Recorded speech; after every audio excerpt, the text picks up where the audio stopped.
Hey everybody, it's Caitlin, your geeky girlfriend.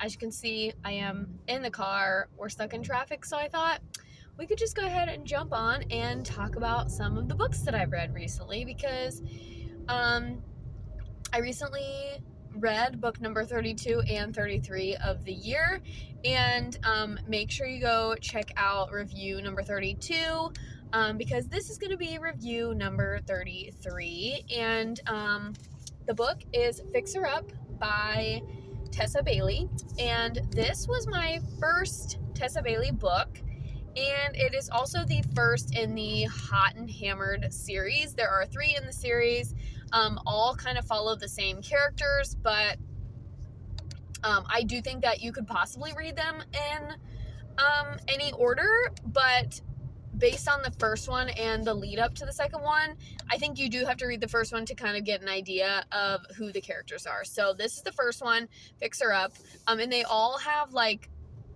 HGTV sort of themes. The second one is called Love Her or Lose Her, which I'm going to go pick up at the library tonight. But let's talk about it. So before we get into it, as always, I'm Caitlin, and welcome to my channel. Make sure you hit that red button and subscribe. You can hit that bell button to get notified about all my latest videos and when I drop something new. And if you like this video, or especially if you like this book, make sure you give me a thumbs up so I know what kind of things you guys like. You can also let me know in the comments if you've read this book and your thoughts. So first off, I just want to say that I have heard a lot about Tessa Bailey. She's kind of all over the book talk, right? She's all over the Bookstagram.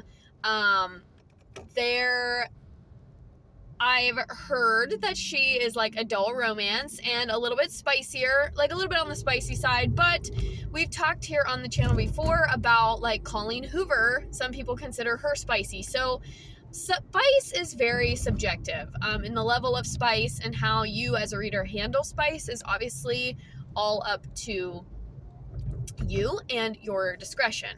I do have a video, not to plug myself, but I do have a video here in the channel about how I as a reader rate and review spice, especially when we talk about romance novels, and that you can find here in the channel. It was posted a couple of months back. The video is called Let's Talk About Pepper's Baby, because that's another word for sex in books.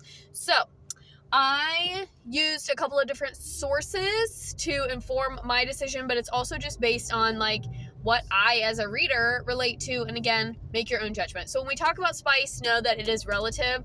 Other people who have read Tessa Bailey would give her like a 3.5, maybe even 4 pepper for some of the books. Based on my own rating, this book does have a lot of intimacy scenes. They are not all penetrative, and therefore it does not, in my mind, it doesn't quite count. Like, yes, it's intimacy, but it's not all penetrative, and therefore it's not a sex scene. It's just a scene of intimacy. Now, I will say the language in these scenes is very vulgar, very, very adult. This is an adult romance series, okay? It's adult. The language that's used during the scenes, very vulgar, very, very raunchy, very, I guess you could say kinky. There are some things that are a little BDSM in this book. So that's why I think some people would rate it like a 3.5 to a 4. Because some of the things that Travis does in the book are a little bit more in line with like that BDSM kind of roughness, okay? So let's just put that out there. Let's just address the elephant in the room. Now let's talk about the actual book itself and my overall rating. So we just got done talking about like the level of intimacy in the book. I will say this book still does not compare in terms of a visceral reaction from me while reading it to Fourth Wing. Like, Fourth Wing is still next to Verity. Verity was also very spicy, but those two still hold the top spot for the spiciest book. There was a little bit in the beginning, like I had a little bit of that heat in the beginning, but it tapered off for me. I don't know if it just was too much like vulgar language and not enough like passion and tension for me, or if it was just that it was very inevitable that these two characters were going to end up being together. Like the plot was just kind of laid out very bluntly for me. I'm not sure what it was and why it was missing, but I think from a spice perspective, I would probably rate it a 3, just because there was a variety of positions, there was a variety of intimacy scenes like we've already discussed, and the language used within, and the references to his what's the word that I'm looking for? Arousal specifically. Now, I will say, and I know we were supposed to talk about the plot, but I'm going to talk about this for just a little bit more. I will say the author's choice of wording was very interesting when in the intimacy scenes, because she would use like the phallic terms to describe his arousal, but then for the female did not. But when she was writing from the perspective of Travis, she would use the female terms, such as another word for a cat. I'm trying to be careful here so I don't get flagged on YouTube for being inappropriate, even though this video I'm going to mark not for children anyway. So her like choice of vernacular was kind of random to me, and I didn't like the use of the term like her sex. I just don't like that. 50 Shades of Grey did that too, and I would prefer just call it what it is. Like, just say vagina. Like, just put it out there, right? So anyway, so I would probably, I think I ended, originally I was erring on the side of like 2.5 peppers, because I didn't have that visceral reaction. It didn't make me hot and sweaty. It did not make me want to like jump my husband's bones, right, as some of these books do. So for me, it just was lacking a little bit. And I think that is a good summary of this book overall. Like, it just was lacking a little bit. Now, I thought Georgie was a great character. I wanted more of her perspective and less of Travis's, if I'm being completely honest. I liked when Georgie was telling the story, and I liked hearing, you know, Travis is her childhood crush, and he's like got that bad boy reputation. So let's talk a little bit about the tropes in this book. We have fake dating, we have celebrity crush, we have childhood crush, and we have like bad boy meets good girl type of a thing. I typically love the bad boy good girl thing, and I love the fake dating. As you know, I've read several fake dating trope books this year. I think this was number 4 of the fake dating trope, and possibly it's that maybe I've overdone it in the fake dating trope realm right now, because I have read so many this year that this one just didn't really hit the marks. Again, it was very clear the direction of this novel, and actually the climax came at a very late point in the story where I like didn't think that we were gonna have the whole like, oh my gosh, the fake out of one of them actually like saying that they were faking it the whole time or what have you. You know, if you know anything about fake dating, you know that this is a very common thing. I would describe this, it is a contemporary romance, definitely adult. I think it is considered to be like a romantic comedy, but I didn't like laugh out loud at very much of it like I have in a few of the other ones that I've read this year.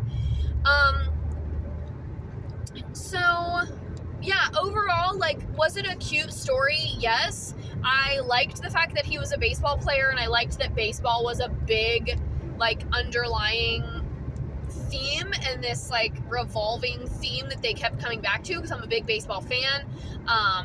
I liked how Travis and Georgie looked in my mind. I really liked the dugout scene. If you know, you know. But again, like, I didn't have that visceral reaction to it, but it just like was a nice touch.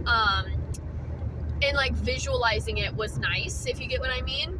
So there were definitely things that I liked. However, I think the plot was lacking a little bit for me. I wanted either a little bit more comedy or a little bit more,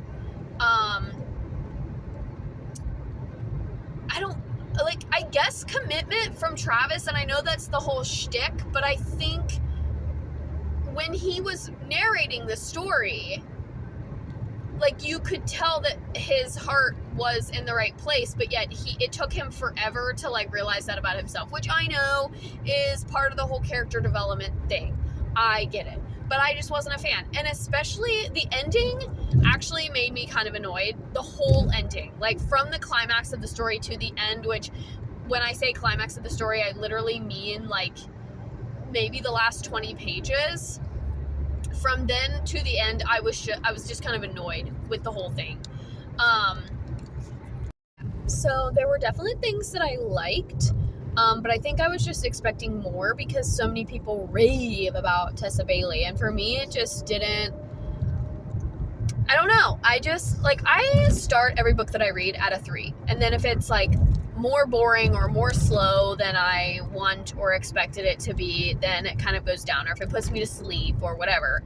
And then if it's like really impressive, or I have that wow factor, that visceral reaction or whatever, then it goes up. So it just never really like went anywhere. Like it was fine, and I read it super fast. I read it in 24 hours, like a little over 24 hours. So it was a quick read, and it wasn't that I didn't enjoy it. I think I just was almost waiting for that other shoe to drop, and it just never did. But that being said, I did read the sneak peek for part 2, and I am honestly, I think, a little bit more excited to read part 2 because I know how part 1 was, but I also know the characters that part 2 is about, and I'm like excited to hear more of that story. So I'm gonna pick part 2 up tonight and from the library. And yeah, so we'll be back. Maybe Tessa and I will be back, with each other again in a couple of weeks, because I do have a couple more that need to go back to the library, obviously, before this one will. So maybe in a month or so, we'll be revisiting part 2 of this series. Is this a good Tessa Bailey to start with? I would say yes, because I feel like maybe she has more up her sleeve. Maybe this is not one of the better ones.